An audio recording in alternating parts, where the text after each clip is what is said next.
Hi everyone! Good afternoon! So, nandito tayo ngayon sa Ekamay ng bonggang-bongga kung saan wala lang, namasyal lang kami dito ni Nu. So, nakita naman ninyo, napakaganda ng place dito.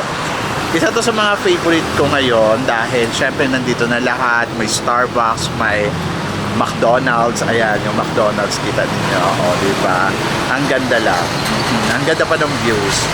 So, yon. So, ayan siya, guys. O, diba? So, rampa kami nino ngayon. Kasi Sunday na. So, naglilibang-libang. Ayan. O, nakita naman ninyo. So, lakad tayo around. So, dito kami naka-standby ngayon sa Starbucks. Diba? Tapag natin dito yung camera natin. At lumakad tayo ng bongga-bongga. Ito yung outfit natin for today.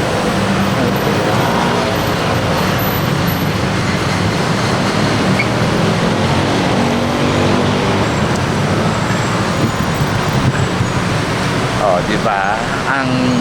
Ang winner lang nung dating. So wala lang, kagabi syempre rumapa ako sa Mr. International kung saan ayun, so nagustuhan ko naman dahil lahat ng mga bet ko ay syempre pasok sa banga. And then now, wala, relax lang tayo. Bukas back to work. So alam naman ninyo. So ayan, so ito yung highway. Oh, di ba? Ang ganda lang. Wala lang, pinakita ko lang sa inyo ng bonggang-bongga. Tagal na rin ako hindi nakakapasyal at nakakapunta dito sa Ekamay. And then ayun, so syempre nandito ako para ipakita sa inyo ang place na meron ang Ekamay. Samahan ninyo ako ng bonggang-bongga at itutur ko kayo dito sa Ekamay. Actually, kanina pa kami nandito. Dito kami nag-lunch, dito kami tumambay sa Starbucks, and then kumain kami sa Sizzler Nino kasi nga Sunday. So syempre pag Sunday dapat masaya ang buhay. Charot.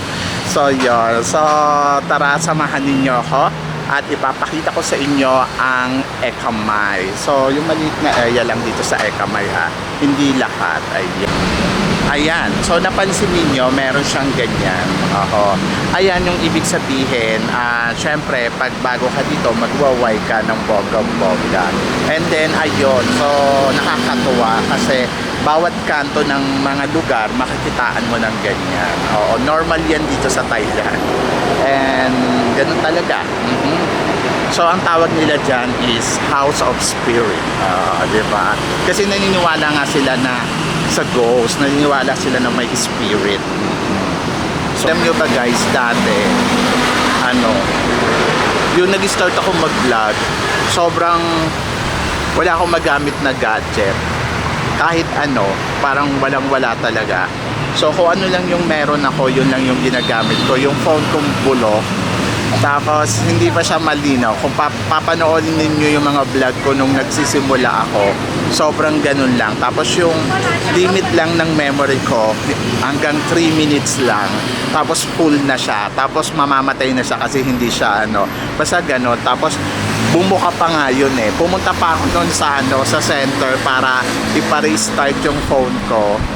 Kasi nga parang gusto ko nga magkaroon ng space na hanggang at least 10 minutes na nakakapag-vlog ako ng todo, pero hindi ko siya na ang nakakaloka, sabi sa akin, bumili ka na ng bago. Since na wala naman akong pambili, so pinagtyagaan ko talaga yun. Oo, hanggang sa kumita na ako. So yon, yung kumita na ako sa YouTube, ayo, nakakaloka. So, diba?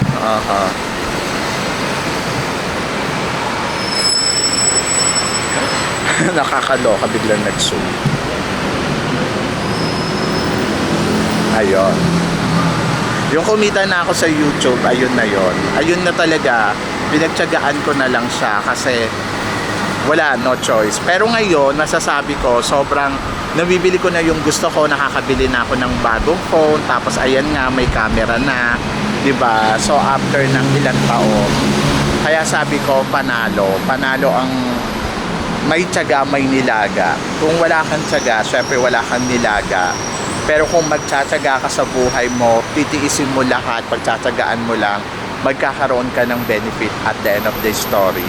So, mabibili mo yung lahat ng kailangan mo. So, tulad ko ngayon, meron na akong phone, meron na akong camera, tapos, ayun, bongga, di ba? Kaya dapat kayo, magtsaga lang kayo at huwag kayong titigil, guys. Promise. And ayun, makakain mo na rin yung gusto mong kainin kasi dati hindi ko nakakain basta-basta eh. Kasi nagtitipid nga ako. So dapat tinitingnan mo kung pasok ba yung budget mo. Ngayon, syempre dahil may extra ka, so okay na okay ka. Ganon.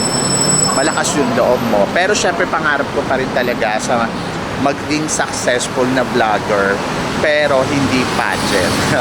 Kaya sana supportahan ninyo ako. Supportahan ninyo yung mga ginagawa ko. Ayun, ganun lang. Laban lang sa buhay. And ganun lang talaga, di ba?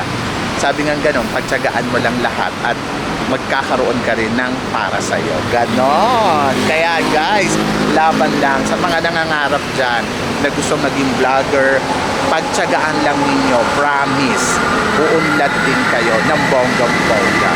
And then, ayun nga, ang saya lang dito. Ang dami kong lalaking nakikita. Pero, mga private person sila. Charot. So, yan. Private person talaga. Yun, so kagabi nandun nga tayo sa Mr. International. So sabi ko, grabe no, ang sexy ng mga lalaki. Kapag hinubaran mo sila, winner. Pero alam niyo sa totoo lang guys, yung nilapitan ko na uli sila, parang okay naman. Yung alam niyo, yung nakadamit na, hindi ka mapapaisip na, ay kanina nakahubad to, nakita ko yung buong katawan mo. Walang ganon. Siguro dahil wala kang mali siya, tapos nire-respeto mo sila. Pero kung tatanungin mo kung ano ba yung preferred ko, babae o lalaki, mas preferred ko ang lalaki. Charot. So, yun. So, dito sa Ekamay, wala naman. Sobrang, ganito lang yung lugar niya. Guys, kung titignan ninyo, o diba, ang bongga. Ayan. So, gusto ko yung area. Kasi parang nasa city. City yung dating, no, di ba? Kung titignan mo, ayun. Bata na kelo. Ang kulit. Ayun. And then, ngayon, pauwi na kami. Siyempre, pauwi na kami nito. At wala naman kaming gagawin. Kumain lang kami dito. Tapos siguro lakad tayo doon para makita ninyo ng bongga-bongga. Lakad tayo po. Nandun naman na sinun ako. Ayun lang guys. So syempre basta may tiyaga, may nilaga. So basta laban lang. Diba? So yun guys. Syempre maraming salamat sa inyong lahat. Sa mga hindi pa nakaka-subscribe, please don't forget to click like and subscribe my channel. At i-click nyo na rin ang notification bell to more updated syempre sa ating mga chika. So syempre hanggang dito na lang. Hanggang sa muli natin chikahan. See you next time. Thank you guys.